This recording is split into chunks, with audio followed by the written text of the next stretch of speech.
Gastric যদি কারো খুব মারাত্মক পর্যায়ে চলে যায়, যে অল দ্য টাইম লং তার বায়ু নির্গত হতে থাকে, সেক্ষেত্রে কি করবেন? রাসূল সাল্লাল্লাহু আলাইহি ওয়াসাল্লাম গ্যাস মুক্ত হওয়ার জন্য মেথির কথা বলেছেন। মেথি, যারা মেথি খাবে, রাসূল বলছেন মেথির গুণ যদি কেউ জানতো স্বর্ণ বিক্রি করে মেথি কিনতো ঘরে। নবীজির ডাক্তারি বইতে ইমাম ইবনুল কাইয়িম লিখেছেন, হুল বাবা, এই মেথির মধ্যে এমন সব গুণ আল্লাহ রেখেছেন, এইটা যদি কেউ জানতো তাহলে স্বর্ণ না কিনিয়ে এই মেথি কিনে খাইতো। গ্যাস্ট্রিকের রোগী 1-2 ভালো হয়ে যাবে, আলসারও ভালো হয়ে যাবে। আমার নিজেরও, আমার পরিবারে কোনো গ্যাস্ট্রিক নাথিং নাই বললেই নাই, এটা কিছু হইলে মেথি আছে একটুখানি। হার্টের সমস্যা মেথি দিয়ে আল্লাহ তাআলা শেফা করে দেন। আর গ্যাস্ট্রিক তো নির্মূল। এলোপ্যাথিক ওষুধে যত খাইবেন গ্যাস্ট্রিকের ওষুধ তত পাওয়ার বাড়াইবে, কিন্তু চিকিৎসা নেই। চিকিৎসা না, চিকিৎসা হলো এগুলিতে হারবাল। রাসূল সাল্লাল্লাহু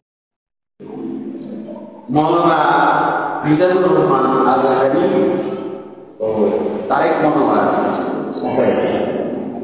যে সুন্দরভাবে বলে গেছে যে যাদের গ্যাস্ট্রিক আলসার হয়ে গেছে, মানে গ্যাস্ট্রিক আলসার হয়ে গেছে, আর পেট খেতে থাকে, যারা কিছু খায়, বমি ভাব হয় বা বমিও হয়, সেই ক্ষেত্রেও যদি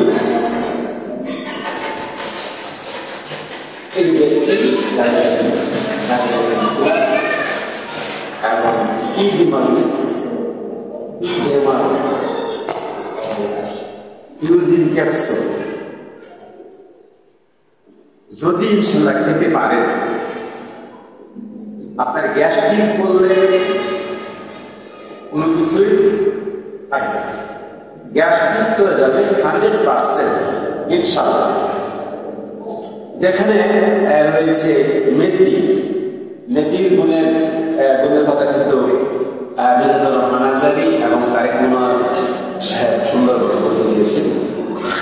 আর আমাদের এই ইউজিন ক্যাপসুলে রয়েছে মেথি, রয়েছে রসুনের নির্যাস এবং কালো জিরার নির্যাস এবং অন্যান্য উপাদান। আর ডায়েরি আপনারা দেখতে পাচ্ছেন, ডায়েরির মধ্যে পর্যাপ্ত পরিমাণে মেথি নির্যাস রয়েছে এবং কালো জিরা, মধু এবং ইরানি জাফরান সবকিছু মিলিয়ে ডায়েরিটা এত পাওয়ারফুল একটা ওষুধ। আমি ইনশাল্লাহ চ্যালেঞ্জ করে বলতে পারি, যতটুকু এই ডায়েরিটি একত্রে নিয়েছি, তার গ্যাস্ট্রিক বলতে কোনো শব্দই কারণ একবার মাত্র আপনার তীব্র পেট ব্যথা, আপনার পেট ফুলে রয়েছে, কুষ্ঠকাঠিন্য, দাস্তপাত বা পায়খানা বা আইবিএস, 3 ওষুধ খাবেন, খাওয়া তাৎক্ষণিক আপনারা ব্যথা।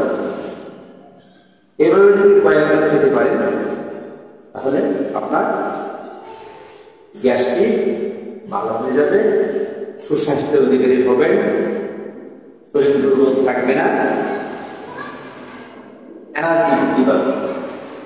তাই আমি বেশি কিছু বলতে চাচ্ছি না, কিন্তু একটা কথাই বলতে চাচ্ছি, যেহেতু রোগ হলে চিকিৎসা করা, আর হযরত মুহাম্মদ সাল্লাল্লাহু আলাইহি ওয়াসাল্লাম যেহেতু মেথির কথা বলেছেন, আর সেই অনুপাতে মেথি, কালো জিরা, মধু এবং ইরানি জাফরান ও রসুনের নির্যাস দিয়ে করা হয়েছে আমাদের ডায়াগালিন হিউজিন ক্যাপসুল এবং ইডামেগনেশিয়াম। এই 3টা দিনে যদি কেউ খেতে পারে, আল্লাহর রহমত গ্যাস্ট্রিক রোধ দেয়। গ্যাস্ট্রিক বলতে আসলে শব্দ থাকবে না, শুধু আমার মুখে নয়, আপনার বাস্তব নিয়ে প্রমাণ করে। তাই আমি আর দীর্ঘায়িত করতে চাচ্ছি না, আপনাদের সুস্বাস্থ্য কামনা করে আজকের মতো এখানে বিদায় নিয়েছি। খুদা হাফেজ।